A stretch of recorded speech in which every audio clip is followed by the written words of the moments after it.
A Black Cat's Guide to Chaos, or How Not to Ask Your Dream Girl on a Date. Written by Miraculous Mama. Adrian was in a daze. No, not a dazed. He was stunned, amazed, astounded even.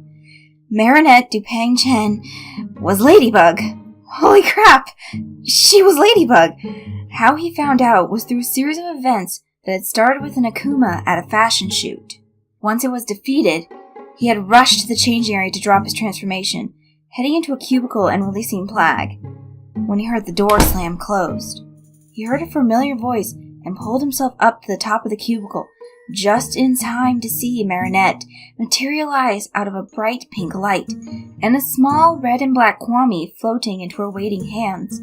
What was a boy supposed to do when he found out the love of his life was his beautiful classmate that he got to see every day? He had a plan. Arrive at school early the next day. Place a single rose on her desk. She was always late, and if he was early enough, no one would know it was him. He wanted to surprise her. At recess, ask her if she wanted to join him for lunch. Don't take no for an answer. Don't let Nino or Alia try to tag along. Win her over and ask her on a date as Adrian. Completely sweep her off her feet until he was ready to tell her the truth. It was perfect! Adrian reached the school a half hour before any of his classmates should arrive, and, checking that no one was watching, snuck into the classroom, laying a single red rose on Marinette's desk before leaving again. At least, he thought no one was watching. He went back out to the front of the school and sat on the wall, assuming she would be late and that he would just wait for Nino and go in as normal. That was where, as far as he was concerned, he made his first mistake. Marinette wasn't late. Marinette was, in fact, early. She came walking from the patisserie, Thalia, as Nino came from the opposite direction. He only noticed when Nino's wave at him switched to be aimed at the girls next. He turned his head, and there she was, an absolute vision. She had always been pretty, but wow, the fact he was in love with her hit him like a lightning bolt. Realizing he had been right, he did love the girl behind the mask. There had always been something about Marinette. During the time they spent together, he had seen a brave, kind, beautiful girl, but due to his almost tainted view of Ladybug, he hadn't realized what it was until he put two and two together. He knew her. It was as though his feelings for her couldn't be freed until he knew he was already in love with her. Adrian hadn't realized while he was thinking this, his legs were moving on their own volition, leading him to her until he was able to pull her into a tight hug, his hands cradling her head as he murmured, "It's you." His eyes closed as he enjoyed the feeling of her in his arms. Marinette, on the other hand, stood ramrod stiff, her eyes wide, while Alia stared at the spectacle before her. Adrian's expression one of complete bliss, while Marinette's eyes started to twitch. "Hey, Adrian?" Alia tapped his shoulder as Nino reached them, his face a look of complete disbelief, but Adrian didn't seem to hear. She snapped her fingers in front of his face until his eyes opened, and he realized that Marinette was unmoving, her arms by her side, and Alia was giving him a suspicious look. "Yeah, it's Marinette. I think you broke her." He stepped back suddenly, putting his hands on Marinette's upper arms. As he looked at her, her cheeks burning, and her eyes now blinking too fast. "Oh God, sorry, Marinette. I didn't mean to. What did I do?"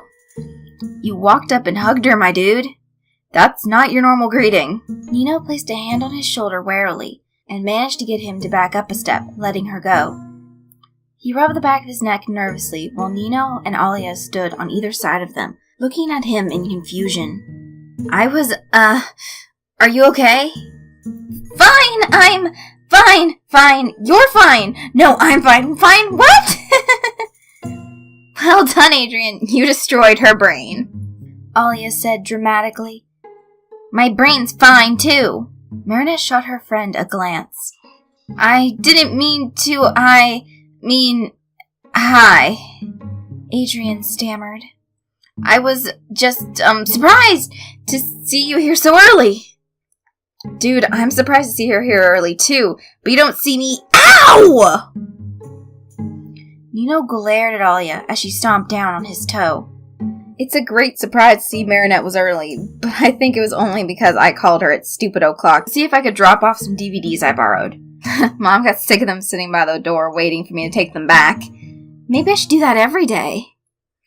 I'm going to start silencing my phone, Marinette mumbled, making Adrien laugh.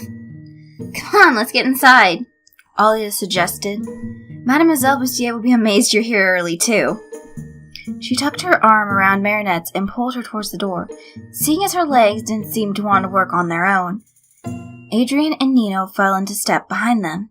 They entered the classroom after a quick stop-off at their lockers to find a few of their classmates already seated. Nathaniel was in the back, scribbling some last-minute sketches. Rose and Julika were talking quietly in the back. And Chloe was sitting at her desk with Sabrina, smiling smugly at the door. Marinette tried to ignore the gaze of the blonde girl as she went to her seat, very aware of Adrien being not far behind.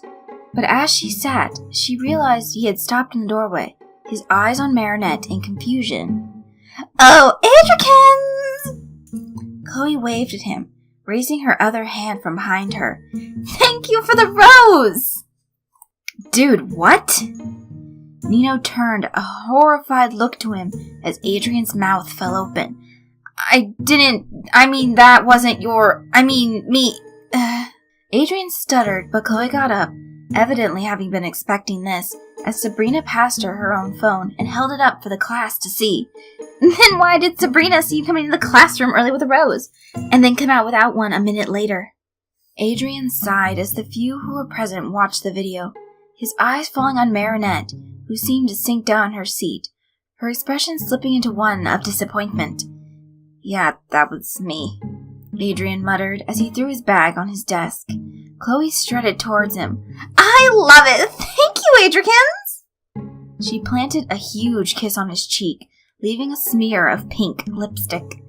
You're welcome, Adrien muttered as he sat down, dropping his head into his hands, just as an eraser bounced off the back of his head.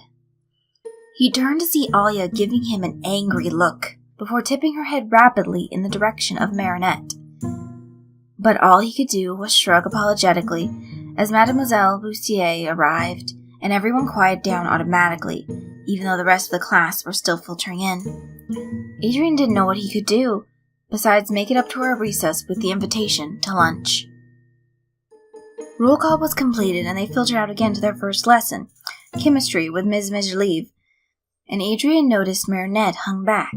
He tried to do the same, but Chloe caught his arm and dragged him along with her, chattering away at something he really had no idea about, his attention fully on Marinette.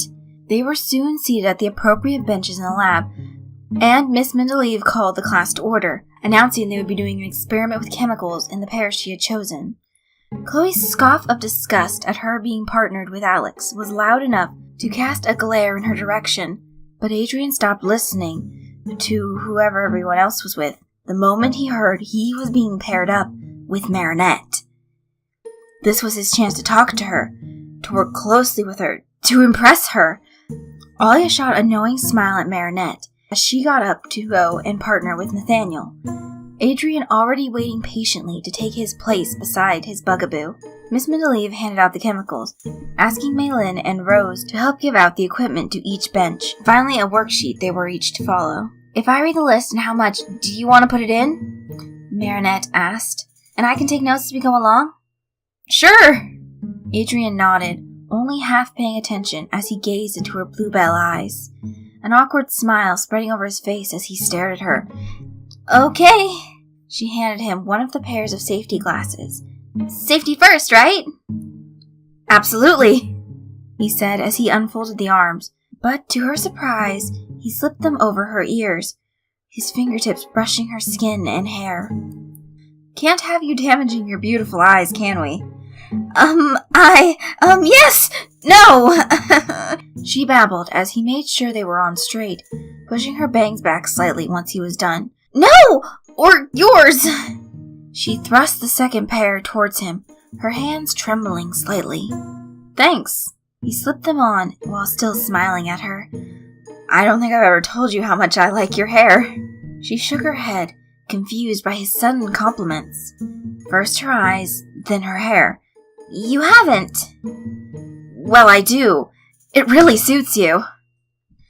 Thanks," Marinette said a little louder than she meant to. Across the room, Chloe stared daggers at Marinette, not enjoying the attention Adrien was offering his lab partner. "Hey, Chloe, get your head back in the class," Alex poked at her partner. "Just do the work and give me a copy of the notes tomorrow," she said dismissively. "Okay, but don't complain when you fail because I want to see this go bang," Alex quipped, and it was enough to get Chloe to pay attention. "Oh no, I am not getting a low grade because you're some kind of chemical pyromaniac or something." Chloe took the flask from Alex angrily. "Whatever," Alex shrugged. "Let's just get on with it then." Everyone was carefully measuring out their components, talking between themselves while Miss Mendeleev walked among them, offering advice or correcting things. "Just 2 drops," Marinette told Adrien as he picked up the teat pipette, licking her lips and smiling at him. Adrien wasn't sure what happened. What about her smile or the way her tongue darted over it that made all the blood rush from his brain, leaving him completely uncoordinated, and if he admitted it, turned on mess. But he squeezed the pipette into the vial without paying attention. Marinette's eyes widened as she saw him squeeze the whole pipette in, far more than 2 drops, and she went to grab his hand, but it was too late. "That was only meant to be 2 drops, she whispered as the liquid in their flask changed from clear to a vibrant purple, matching smoke starting to form. "Oh hell!" Adrien realized he had been distracted by her and looked at his handiwork. "Miss Mendeleev, we have a problem," he called as the smoke started to billow out of the flask and up to the ceiling. "What did you 2 do?" Miss Mendeleev asked as she approached, the entire class staring at them in alarm. "I put too much of this in," Adrien showed her. Miss Mendeleev groaned. "Okay, class. Everyone head to the library, take your things, and read page 87 to 90 in your books. You 2, she glared at Adrien and Marinette, "will stay here and help me ventilate the room. Once you are done with that, you can spend recess putting away all the other experiments." "Yes, madam," they said as one. "Nicely done, dupian-cheng," Chloe sneered as she headed towards the door. "This had better not be dangerous, or I will sue you, and your family will lose its house and business." "Chloe, out!" Miss Mendeleev snapped. Chloe huffed, but did as she was told, leaving Miss Mendeleev to instruct the pair to open all the windows, as she went to bring in fans to help it along. "I'm really sorry I got you into trouble, Marinette," Adrien said quietly as they went about airing out the room. "It's okay, we all make mistakes." She smiled sweetly at him, and his heart skipped a beat. "No talking," Mendeleev said as she came back in. Adrien realized his plan to ask Marinette for lunch had just been ruined. By the time recess was over, they both had 2 minutes to spare before getting to their next class, and Marinette ran to her locker, needing to grab a couple of cookies from her bag for herself and Tiki. Their next class was art on the top floor, and she barely made it before the second bell, hitting the top of the stairs at a run and reaching the classroom just as the teacher was about to close the door. They were working on finishing their paintings they had started the previous week, copying different styles of various painters, and at the end of each lesson, each table was given a different task. Adrien's table was to collect the paintings and lay them on the racks to dry. Marinette's table were in charge of washing the brushes and sponges. Julika and Rose were collecting the paint palettes, and Kim's table was emptying the pots of water. Marinette was washing the brushes at the sink with Nathaniel, Nathan, and Maylin, collecting those that remained. "You have to enter in the annual school art contest," Marinette said encouragingly to Nathaniel. "You'd win it, hands down." "I don't know," he shrugged. "It's a little contemporary. They tend to go for more traditional pieces." "That's because that's all anyone ever enters," she insisted. "You should definitely try." "Maybe I will. Thanks, Marinette." He smiled at her. "If I win, I'll thank you in my speech." "You don't have to do that," she laughed. "But ah!" Marinette yelped as her back was suddenly cold and wet, the sensation quickly seeping through her clothes and running down her skin uncomfortably. She turned, eyes wide, to find Kim on his knees behind her, 2 large water pots on the floor in front of him.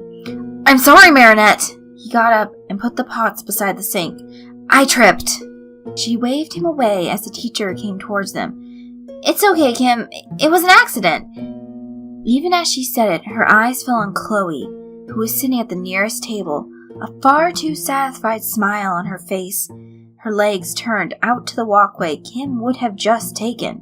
"Marinette, let me give you a permission note to say you can go home and change. It's almost lunch. You may as well go now," the teacher offered, as Marinette removed her apron and tried to look over her shoulder at the damage, the wetness soaking further down her clothes, enough to make her shudder. "Thank you." She shot Chloe a glare before following the teacher to his desk. "Here, just be back by the end of lunchtime." "Thank you, sir." She headed towards her desk. "I'll look after your bags, girl," Alia promised her. "Thanks." Marinette offered her a weak smile and left the room, missing Adrian watching her go with a resigned look. Marinette entered through the pastry so her parents would know who it was upstairs in their apartment. It didn't take them more than a moment to realize why Marinette had such a downhearted look on her face. She went straight to the family bathroom, putting her little bag on the counter while Tiki floated out of it, removing the rest of her clothes and turning on the shower to warm. She was grateful the dirty water hadn't reached her hair, and she stepped into the shower with a sigh. "I swear, Tiki, today is like something out of the Twilight Zone." "It seems to have been that kind of day," her Kwame agreed as Marinette quickly washed her body with her favorite shower gel, vanilla macadamia. "First, Adrian hugged me, and then he gave Chloe a rose. He ignored everything I told him in chemistry class, and we caused an accident, and now this!" "And it's only lunchtime." Marinette shot her a glance. "Don't joke! I can't handle another half a day like this morning. I'd rather hawk moths in an army of Akuma than have a repeat earlier." "I'm sure it can only get better." Tiki smiled sympathetically. "At least you got to hug Adrian." "No, Adrian got to hug me. I sort of froze." She ignored her chosen's defeated attitude. "And he didn't seem too happy with Chloe having the rose, so maybe it was meant for someone else. But she or Sabrina interfered." "Who else could it be for?" Marinette rinsed off the bubbles before shutting off the water. "He was silly. That would explain the hug. Why he wasn't concentrating when you were talking. He's smitten." Marinette laughed as she wrapped a towel around herself. "I don't think so, Tiki." "Think about it," Tiki told her, knowing that now that the idea was planted in Marinette's brain, it would only continue to grow. "Okay, time to get dressed, grab some lunch, and head back."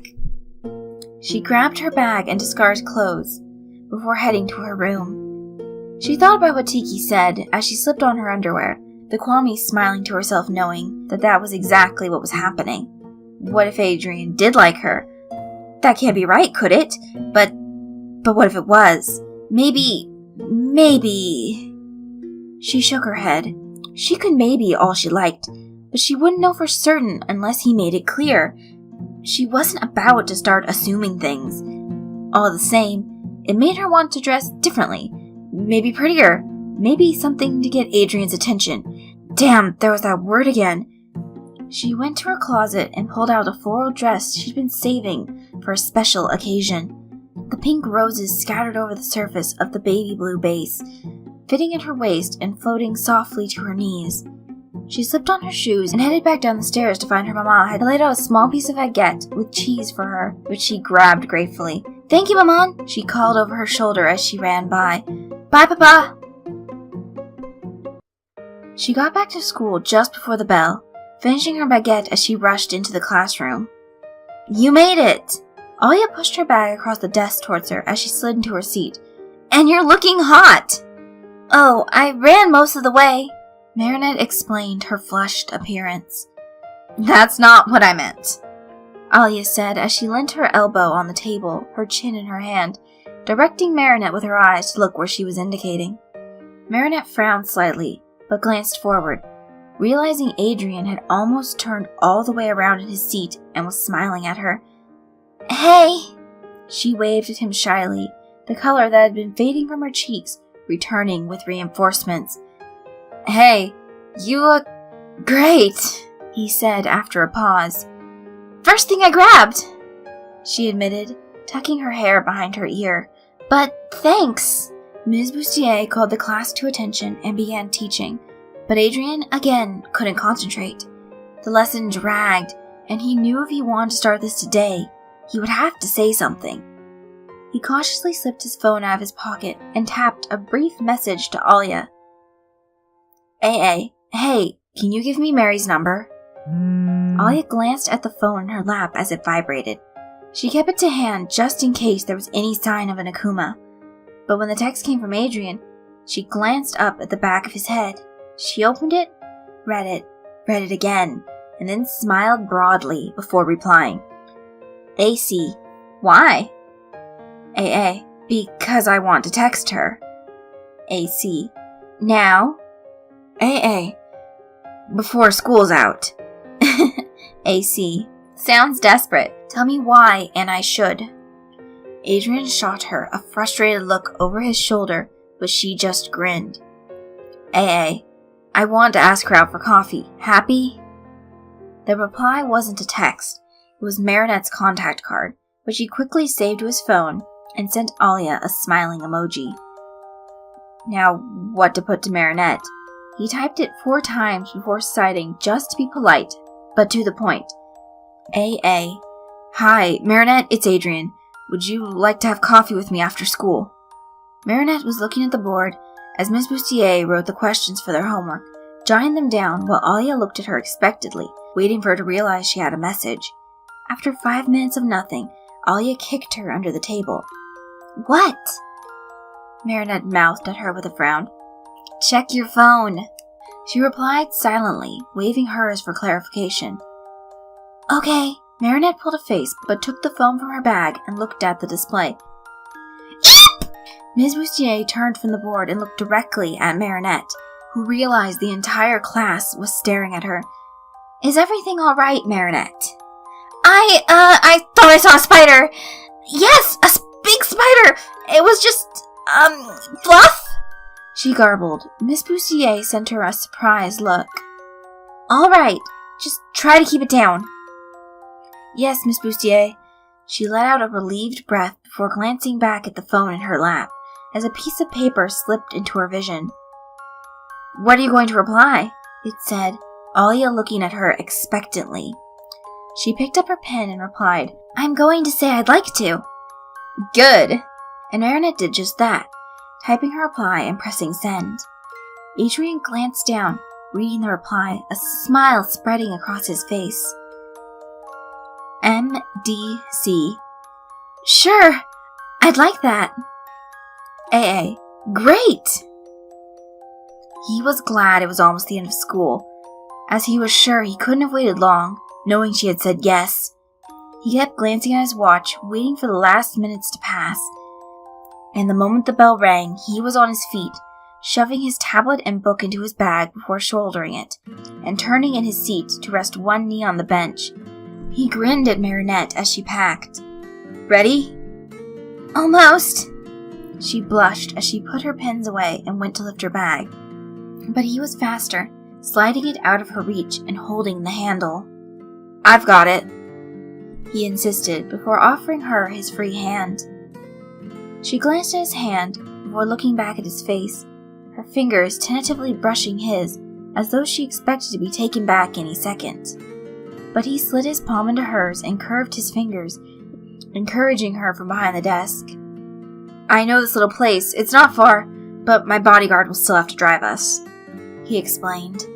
"Okay," she said, unable to string much more of a sentence together. "Have fun!"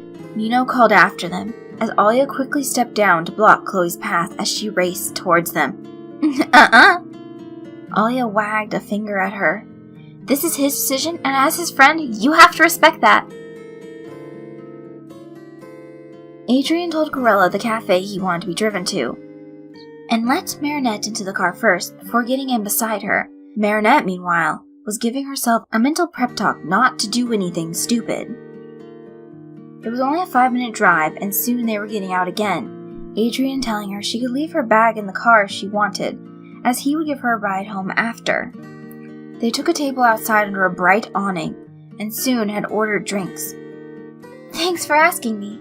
Marinette smiled, realizing Adrian didn't seem to want to start a conversation, that he just seemed content to sit and look at her.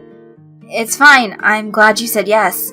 I wanted to ask you to lunch, but things kept getting in the way. We did kind of have a day of hiccups. She agreed with a soft laugh. But if we hadn't, then I wouldn't have got to see you in that beautiful dress. You really think it's beautiful? She glanced down at it as she spoke. You make it beautiful, he told her, his smile broadening as she blushed. Thanks, she managed. Their drinks were served, and once the waiter left them, Adrian started the conversation up again. So, I wanted to ask you something. Not just for coffee.